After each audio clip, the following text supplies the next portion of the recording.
அன்பார்ந்த ஞான ஒளி யூடியூப் சேனல் நேயர்கள் அனைவருக்கும் வணக்கம். இந்த பதிவில் சிம்ம ராசி அன்பர்களுக்கு சுக்கிரன் பெயர்ச்சி சிறப்பு பலன்கள் காணலாம்.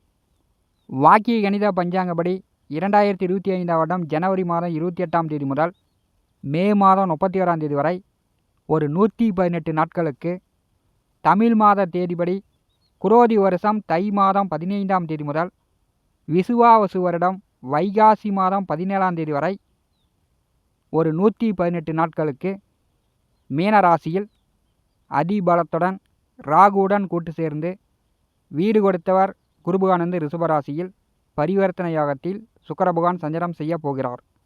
மாசி 20 முதல் சித்திரை மாதம் 4 வரை உத்திரட்டாதி நட்சத்திரத்திலிருந்து புரட்டாதி நட்சத்திரம் வரை வக்கரகதியில் சஞ்சாரம் செய்வார். பங்குனி மாதம் 7ஆம் தேதி மேற்கே அஸ்தமனமாகி பங்குனி மாதம் 17ஆம் தேதி கிழக்கே வக்கர உதயமாகிறார். சிம்ம ராசி அன்பர்களுக்கு சுக்கிர பகவான் 3, 10ஆம் வீட்டின் அதிபதி. தைரிய வீரியஸ்தானத்திற்கும் தொழில் ஜீவனஸ்தானத்திற்கும் சுக்கிர பகவான் அதிபதி. சுக்கிர பகவான் தற்போது மேற்கு வானில் சூரியன் அஸ்தமனத்துக்கு பிறகு சுக்கிரன் சனி கூட்டணி மேற்கு வானில் தரிசனம் செய்யலாம். மலைக்கு அதிபதியானவர் சுக்கிரன். மீனராசியில் அடுத்த 4 மாத காலம் சஞ்சாரம் செய்யும்போது கோடை காலத்திலும் கனமழை பொழியும். ராகு சுக்கிரன் கூட்டணியில் இருக்கும்போது கோடை காலத்தில் மழை பொழியும் போது புதிய நோய் நொடி தொந்தரவால் மக்கள் அவதிப்படுவார்கள். நவ கிரகங்களில் அசுர குரு. சிம்ம ராசி அன்பர்களுக்கு சுக்கிரன் பெயர்ச்சியின் மூலம் எந்த மாதிரியான பலாபலன்கள் நடக்கும் என்பதை இந்த பதிவில் காணலாம். நம்முடைய சேனலை இதுவரை சப்ஸ்கிரைப் செய்த அன்பர்கள் மறக்காமல் சப்ஸ்கிரைப் செய்து கூடவே இருக்கின்ற ஆல் பட்டன் அழுத்திங்க. நன்றி. சிம்ம ராசி அன்பர்களுக்கு ராசிக்கு 8ஆவது வீட்டிலே 3ஆவது வீட்டிற்கும் தொழில்ஸ்தானத்திற்கும் அதிபதியானவர் ராகுவுடன் கூட்டு சேர்ந்து சஞ்சாரம் செய்ய போகிறார். தொழில்ஸ்தானத்திலே சுக்கிரனுக்கு வீடு கொடுத்தவர் குரு அமர்ந்திருக்கிறார்.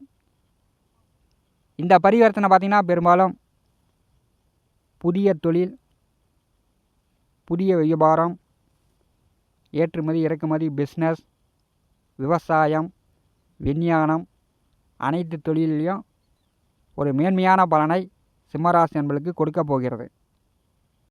சிம்ம ராசிக்கு தொழில்ஸ்தானாதிபதி ராகுவுடன் கூட்டு சேர்ந்து ராசிக்கு 8ஆவது வீட்டிலே சஞ்சாரம் செய்யும்போது அரசுக்கு விரோதமான மறைமுக தொழில் செய்யக்கூடிய வாய்ப்புகள் கூடுதலாக இருக்கும். அப்போ இந்த காலகட்டத்தில் அதெல்லாம் தவிர்க்க வேண்டும். இன்னொரு 3 மாத காலம் ராகு கேது பயிற்சிக்கு இருக்கிறது. அஷ்டமத்திலே ராகு கோர்ட்டு கேஸு வழக்கு வில்லங்கம் இல்லைன்னா சிறைச்சாலை தண்டனை பெறக்கூடிய நிலை கூட ஏற்படுத்தி விடுவார். இன்னொரு 3 மாத காலம் இருக்கிறது. சுக்கிரன் ராகு கூட்டணியில் இருக்கும்போது இந்த மறைமுக தொழில், அரசுக்கு விரோதமான செயல்பாடுகளில் இந்த காலகட்டம் தவிர்ப்பது நல்லது. போட்டி பந்தயம், ரேஸு, லாட்ரி சீட்டு இந்த மாதிரி அதிர்ஷ்ட வழியில் பண இழப்புகளும் சிம்மராசி என்பளுக்கு ஏற்படுவதற்கான வாய்ப்புண்டு. இதெல்லாம் இந்த காலகட்டத்தில் நீங்கள் கவனமாக இருக்கணும். 8ஆவது வீட்டிலே சுக்கிரன் வரும்போது கணவன் மனைவிக்குள் நல்ல புரிதல் ஏற்படும். அந்நியவன்யம் போகச் சுகம் உண்டு. எதிர்பாலினவர்கள் நட்புலாம் கிடைக்கும். இந்த காலகட்டத்தில் ஆணாக இருந்தால் பெண்கள் மூலமும் பெண்ணாக இருந்தால் ஆண்கள் மூலமும் கொஞ்சம் பழகுவதில் கவனம் தேவை. கெட்ட வழியில் தகாத உறவு பழக்க வழக்கங்கள் ஏற்பட்டுச்சுன்னா கெட்ட பெயர்லாம் ஏற்படுத்தி விடும். அதனால் எதிர்பாலினர்களிடம் சிம்மராசி என்பர்கள் கொஞ்சம் கவனமாக இருக்கணும். 8ஆவது வீட்டிலே சுக்கிரன் வரும்போது ஒரே பிடிவாதமாக இருப்பீங்க. இளைஞர்கள் காதலித்து கொண்டிருப்பவர்கள் வைராக்கியமாக பெற்றோர்கள் பேச்சை கேட்காம நீங்களே சுயமாக முடிவெடுப்பீங்க. ஏன்னா 3 கூடியவர் அதி உச்ச பலத்தில் ராகுவுடன் கூட்டு சேர்ந்து சஞ்சாரம் செய்கிறார். அப்போ பெற்றோர்கள் ஆலோசனை பெறுவது நல்லது. 3 கூடியவர் உச்ச பலத்தில் செல்லும்போது இந்த காலகட்டம் பார்த்திங்கன்னா வீடு கட்டலாம், புதிய வண்டி வாகனம் வாங்கலாம், நிலம் சொத்து வாங்கிறதுக்கான வாய்ப்பு உண்டு. வெளிநாடு பயணம், வெளிநாடு வேலைக்கு முயற்சி செய்யக்கூடியவர்கள் இந்த காலகட்டத்தில் அந்த வேலை கிடைக்கும், வெளிநாடு வேலை கிடைக்கும். வெளிநாடு போய் படிக்கணும் அப்படின்னு முயற்சி செய்யக்கூடியவர்களுக்கு இந்த காலகட்டம் அந்த வெளிநாடு வாய்ப்புலாம் கிடைக்கும். 8ஆம் வீட்டிலே சுக்கிரபகவான் சஞ்சாரம் செய்யும்போது உடல் நோய் நொடி தொந்தரவுகள் நீங்கும். இந்த காலகட்டத்தில் சிம்மராசி என்பவர்களுக்கு ஆரோக்கியம் கூடும். அதிக பணம் சம்பாதிக்கலாம், எதிர்பாராத வருமானம் பெறக்கூடிய வாய்ப்புலாம் சிம்மராசி என்பவர்களுக்கு இந்த காலகட்டம் உண்டு. ஏன்னா ராகு சுக்கிரன் சிம்மராசிக்கு ஒரு முன்னேற்றத்தையே கொடுக்கும். ராகு திசையில் சுக்கிர புத்தி நடக்கக்கூடியவர்களுக்கு எதிர்பாராத அதிர்ஷ்டம் என்று சொல்லலாம். ஏன்னா 8வது வீட்டிலே சுக்கிரன் ராகு கூட்டணி சிம்மராசிக்கு ராகு திசையில் சுக்கிர புத்தி நடந்துச்சுன்னா இந்த காலகட்டம் மிகப்பெரிய அதிர்ஷ்டம் உண்டு. எவ்வளோ கடன் இருந்தாலும் சரி அந்த கடனை கொடுத்து அடைக்கலாம். கோர்ட்டு கேஸு வழக்கு வில்லங்க சட்ட சிக்கல் இருந்துச்சுன்னா அது நிலம் சொத்து வழியில், வண்டி வாகனங்கள் வழியில் அந்த வழக்கு வில்லங்கம் தீரும். தொழில் செய்து கொண்டிருப்பவர்களுக்கு இந்த காலகட்டத்தில் வேலையாட்களுடைய பற்றாக்குறை இருக்காது. உங்கள் தொழில் நல்லா விருத்தியாகும். விவசாயம் செய்து கொண்டிருப்பவர்களுக்கு வெள்ளாமை நன்கு செழித்து வளரும், நல்ல வருமானத்தை கொடுக்கும். பூ விவசாயிகளுக்கு அரளிப்பூ, குண்டுமல்லி, கனகாமரம், பூஞ்செடி பயிர் பண்ணி கொண்டிருப்பவர்களுக்கு இந்த காலகட்டம் பூ மகசூல் கூடுதலாக வரும், அதிக பணம் சம்பாதிக்கலாம். ராகு சுக்கிரன் கூட்டணி சிம்மராசிக்கு 8வது வீட்டில் இருக்கும்போது சினிமா துறையில் இருப்பவர்கள், நடிகர், நடிகைகள், பாடலாசிரியர், கதை எழுதக்கூடியவர்கள், கேமராமேன், இப்படி சினிமா துறையில் இருப்பவர்கள் இந்த காலகட்டம் பேரும் புகழும் கிடைக்கும். சினிமாவுக்கு முயற்சி செய்யக்கூடியவர்கள் இந்த காலகட்டத்தில் முயற்சி செய்யலாம், புதிய சான்ஸு இந்த காலகட்டத்தில் கிடைக்கும். மாசி மாதம் 20 முதல் சித்திரை மாதம் 4ஆம் தேதி வரை சுக்கிரன் வக்கரகதியில், அதாவது உத்திரட்டாதி நட்சத்திரத்திலிருந்து பூரட்டாதி நட்சத்திரம் வரை மீன ராசியிலேயே சஞ்சாரம் செய்வார். சுக்கிர பகவான் வக்கரகதியில் இருக்கும்போது அப்போ பார்த்திங்கன்னா பங்குனி மாதம் 5 கிரக கூட்டணி சூரிய சந்திர கிரகணம் நிகழும்.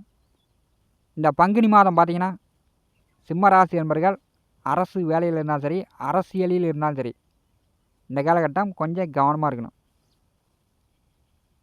நீர்நிலைகளில் செல்லும்போது கடல், ஏரி, குளம், கிணறு, நீர்நிலைகளில் செல்லக்கூடியவர்கள் சுற்றுலா போனாலும் சரி இந்த காலகட்டத்தில் நீரால் கண்டம் வரக்கூடிய வாய்ப்பு உண்டு. நீர்நிலைகளில் கவனமாக இருக்க வேண்டும். பங்குனி மாதம் 7 முதல் 17 வரை சுக்கிரன் அஸ்தங்க நிலையில் செல்லும்போது இந்த காலகட்டத்தில் புதிய முயற்சிகளை தவிர்க்க வேண்டும்.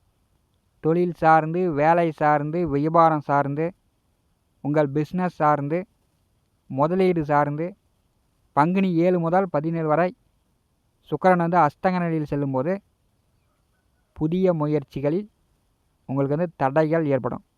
இதை முழுசாக தவிர்ப்பது நல்லது. சுக்கிர பகவான் சிம்மராசிக்கு 3, 10ஆம் வீட்டின் அதிபதி. அவர் தான் தொழிலை கொடுக்கணும், வசதி வாய்ப்புகளை கொடுக்கணும். அவர் உச்ச நிலையில் செல்வது தொழில் நன்கு விருத்தியாகும். 8ஆம் வீட்டில் ராகுவுடன் கூட்டு சேர்ந்து சஞ்சாரம் செய்யும்போது ஸ்ரீ ரங்கம் சென்று ஸ்ரீ ரங்கநாதரை தரிசனம் செய்யுங்கள்.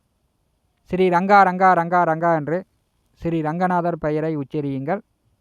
ஸ்ரீ ரங்கநாதர் அருளாலும் சுக்கிர பகவான் அருளாலும் சிம்ம ராசி என்பவர்களுக்கு கஷ்டங்கள் தீர்ந்து அதிக பணத்தை நீங்கள் சம்பாதித்து முன்னேற்றம் அடையலாம்.